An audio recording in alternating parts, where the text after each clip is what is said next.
예, 이렇게 제주도민 여러분, 그리고 당원 여러분 만나 뵙게 되어서 정말 반갑습니다. 이번 지방선거 우리 윤석열 정부의 탄생과 함께 치러지는 선거입니다. 어느 때보다 지난 몇 달 동안에 윤석열 정부의 성공적인 그런 당선과 출범을 위해 가지고 노력해오신 우리 당원과 지지자분들의 노력이 아직까지는 절반의 완성입니다. 왜냐하면은 잘 보시면 알겠지만 저희가 국회에서 아직까지 의석수로 민주당에 미치지 못하는 것도 있고, 그래서 민주당은 마음대로 자기들 하고 싶은 대로 하려고 합니다. 이걸 막아낼 힘을 얻기 위해서는 윤석열 정부의 부족한 반쪽을 채워야 됩니다. 지방 행정 권력이라는 것도 저희가 되찾아와야 됩니다. 특히 제주도 같은 경우에는 지금까지 저희가 여러 번 도전했으나 10년 전째 국회의원을 배출하지 못하는 그런 상황이고, 그렇기 때문에 어느 때보다도 지방선거에서 압승하는 것이 필요한 상황입니다. 오늘도 아침에 제가 대통령께서 시정연설 하시고 나오는데 그 뒤에 따라오는 이 원희룡 장관을 봤습니다. 원희룡 장관, 제주가 배출한 걸출한 인물이고 윤석열 정부에서 국토부 장관이라는 핵심적인 역할을 하고 있습니다. 그렇기 때문에 그에 걸맞는 어떤 제주도에서 또 다른 인물들이 나타나서 윤석열 정부를 뒷받침해야 된다. 저는 이렇게 생각하고 있고, 그게 바로 이 자리에 있는 후보들이라 생각하는데 동의하십니까?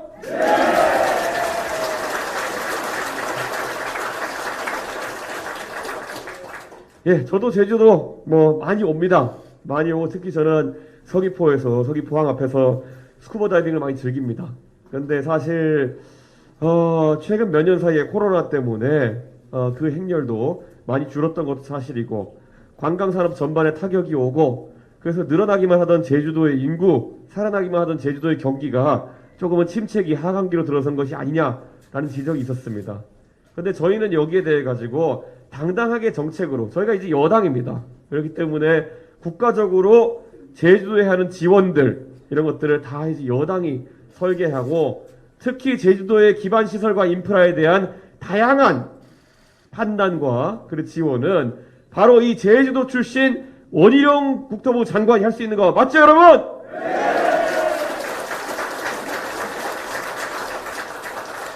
여러분, 자신있게 제가 말씀드리겠습니다. 우리 당이 내놓은 자랑스러운 후보들 모두 지금까지 원희룡 도정을 서포트하기 위해서 많은 노력을 했던 분이고, 우리 원희룡 국토부 장관과도 아주 좋은 친분을 가지고 있는 분들로 저희가 이번에 공천을 했습니다. 그렇기 때문에 어느 때보다 지역의 발전을 위해서, 제주도의 재도약을 위해서 이번에는 저희가 나가가지고 주민들께 이야기해야 됩니다. 자, 이번에는 대통령이 윤석열이 됐고, 그리고 정부에서 제주도 사람이 들어가 있다. 그렇다면은 이번에는 제주도 발전을 위해서 힘있는 여당 한번 뽑아야 되는 거 아니냐, 이렇게 다들 설득해 주시겠습니까, 여러분?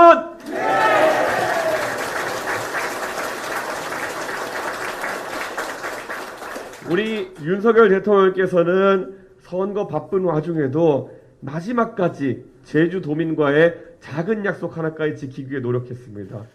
저는 아직까지 기억합니다. 선거 사나흘 전에 제주도에 대통령께서 오셔가지고, 그때 사실 제가 지금 와서 말씀드리겠습니다. 대통령께서 그때 건강이 아주 안 좋은 상태였습니다. 강행군 속에서 마지막에 목도 많이 상하시고 체력적으로 저하돼가지고 주변에서는 제주도 일정은 좀 쉬더라도 마지막에 무리하면 안 된다는 이야기를 했습니다. 그런데 한달음에 달려오셔가지고 약속을 지키셨던 그 대통령을 기억하신다면은, 그리고 당선인 신분으로 그 전에 후보 시절에 본인이 대통령이 되면은 4.3을 꼭 잊지 않겠다라고 했던 그 말씀을 지키기 위해서 제주도로 대통령 전용기를 타고 바로 내려오셨습니다. 저는 보수 진영의 어떤 대통령도 이런 진정성을 가지고 제주를 대하는 사람은 없었다, 이렇게 생각합니다. 동의하십니까, 여러분?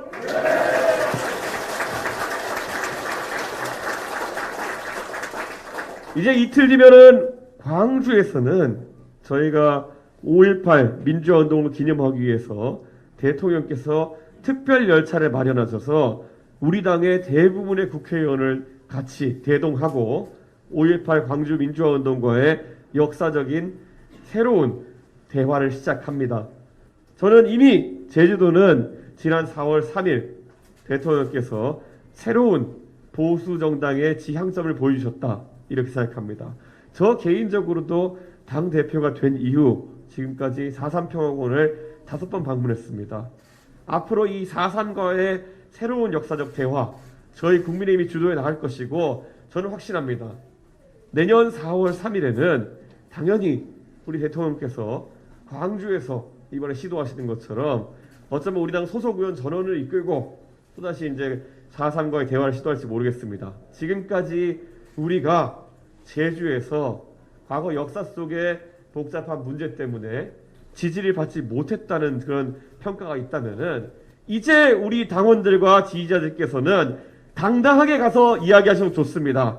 지금까지의 보수 정당과 완전히 다른 보수 정당, 지금까지의 보수 정권과 완전히 다른 보수 정권, 그게 탄생했고 그게 바로 윤석열 정부이고 지금의 국민의힘이다. 동의하십니까, 여러분?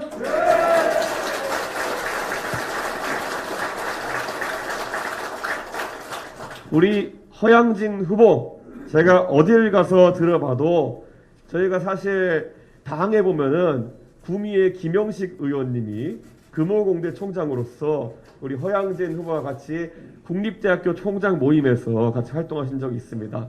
저에게 허양진 후보에 대해서 항상 진짜 침이 마르게 항상 칭찬하시는 분 뭐냐면은, 이런 훌륭한 인품을 가진 분이 없다. 그리고 두 번째로 항상 어떤 상황이든지 신중하게 판단하시고 하기 때문에 틀림이 없다, 이렇게 말씀하십니다. 이런 인물이 제주도를 맡아서 경영해야만 제주도가 다시 한번 재도약하고 안정기를 쓴 그런 상황 아니겠습니까, 여러분?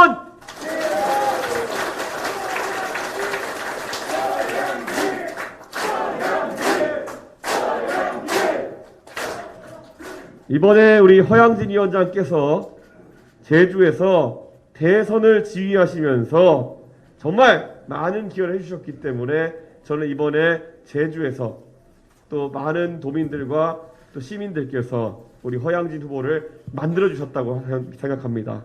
여러분, 후보 만들어주는 것에서 여러분의 역할이 끝나는 것이 아닐 겁니다. 후보 만들어주는 것은 처음 출발선에 서게 하는 것입니다. 여러분이 여러분 손으로 뽑아진 후보가 나중에 실제로 빛을 볼 수 있어야지만이 여러분의 투표 하나하나가 빛이 나는 겁니다. 여러분, 끝까지 허양진 후보를 도와주시겠습니까?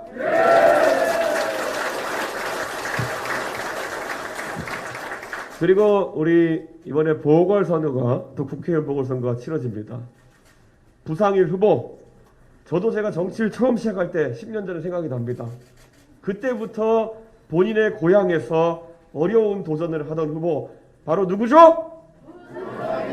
예, 그때부터 저는 알고 있었습니다. 정말 어디에 내놓아도 빠지지 않을 훌륭한 이력을 가지고 정말 어느 위치에서 도전해도 이상하지 않을 우리 부상일 후보, 딱 한 가지 일념으로, 고향에서 선택받겠다는 그런 일념으로 제주도에서 이번에 5번째로 도전합니다.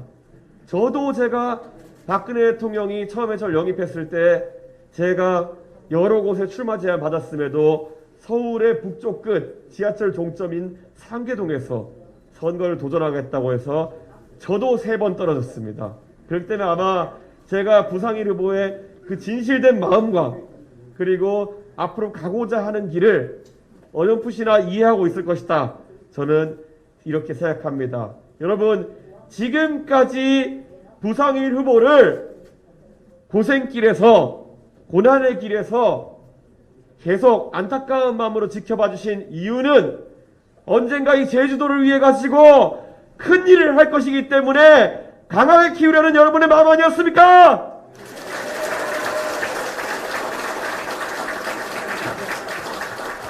그래서 이번에 기회가 왔다고 생각합니다.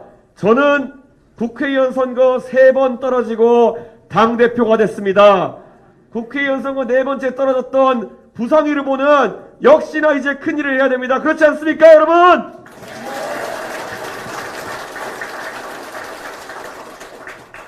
열심히 노력하는 사람은 언젠가 그 지역에서 알아준다, 당원들이 알아준다, 국민들이 알아준다, 이것만큼 정치하는 사람들에게 힘이 나는 대목이 없습니다. 저는 이번 선거에서 우리 허양진 후보, 그리고 구상일 후보, 그리고 우리 모든 당원 일치단결해가지고 같이 좋은 성과를 내서 도의회에서도 여기 앉아 계신 도의원 후보들 다 좋은 결과 있으시고, 그래서 힘을 합쳐서 윤석열 정부와 함께 제주도 발전을 이뤘으면 좋겠습니다. 저는 그 길을 응원하면서 저도 한 명의 제주도의 든든한 구원자가 되겠습니다. 감사합니다.